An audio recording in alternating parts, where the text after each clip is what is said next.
નમસ્કાર. રાજકોટ સહિત ગુજરાતમાં 5 શહેરોમાં યુવક કોંગ્રેસે બેટર સિટી અભિયાન શરૂ કર્યું છે.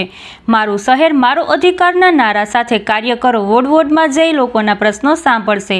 પાણી, રસ્તા, સફાઈ અને સ્ટ્રીટ લાઇટ સહિતના પ્રશ્નોની માહિતી મેળવી અધિકારીઓ સમક્ષ રજૂઆત કરાશે. અમદાવાદ, સુરત, વડોદરા, મોરબી અને રાજકોટમાં શરૂ થયેલા આ અભિયાનથી લોક પ્રશ્નોના ઉકેલ માટે યુવક કોંગ્રેસ દ્વારા પહેલ કરવામાં આવી છે. વધુ સમાચાર માટે જોડાયેલા રહો. RP Gujarat news, Rajkot. દીપ ભંડેરી, રાજકોટ જિલ્લા યુવક કોંગ્રેસ પ્રમુખ.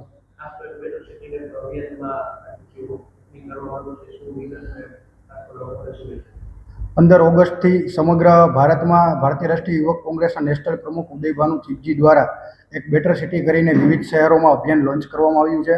આ અભિયાન અંતર્ગત ગુજરાતના 5 શહેરોનો સમાવેશ કરવામાં આવ્યો છે, જેમાં અમદાવાદ, સુરત, બરોડા, મોરબી અને રાજકોટનો સમાવેશ કર્યો એ અમારા માટે ગર્વની બાબત છે. મારો શહેર મારો અધિકાર આ અભિયાન અંતર્ગત હમણાં રાજકોટ શહેર તથા જિલ્લાના વિવિધ હોદ્દેદારો તમામ રાજકોટના વોર્ડમાં ફરશે, પ્રજાને સાંભળશે, પ્રજાની સમસ્યાઓનો એક લિસ્ટ બનાવશે અને જે તે વિભાગના અધિકારીઓ પાસે રજૂઆત કરશે અને સમસ્યાઓ હલ કરવાની બાંહેધરી લેવામાં આવશે. આપણે જોઈએ છીએ કે પાણીની સમસ્યા હોય, રોડ રસ્તાની સમસ્યા હોય, જાહેર કચેરી હોય તો એમાં ક્યાંક ને ક્યાંક પીવાના પાણીની સમસ્યા, સફાઈની સમસ્યા હોય, સ્ટ્રીટ લાઇટના પ્રશ્નો હોય. આ બાબતે માહિતી એકત્ર કરીને જે તે વિભાગના અધિકારીઓને રજૂઆત કરીને પ્રજાને એ સમસ્યા કઈ રીતના હલ થાય એવો એક ભારતીય રાષ્ટ્રીય યુવક કોંગ્રેસ દ્વારા પ્રયત્ન કરવામાં આવશે.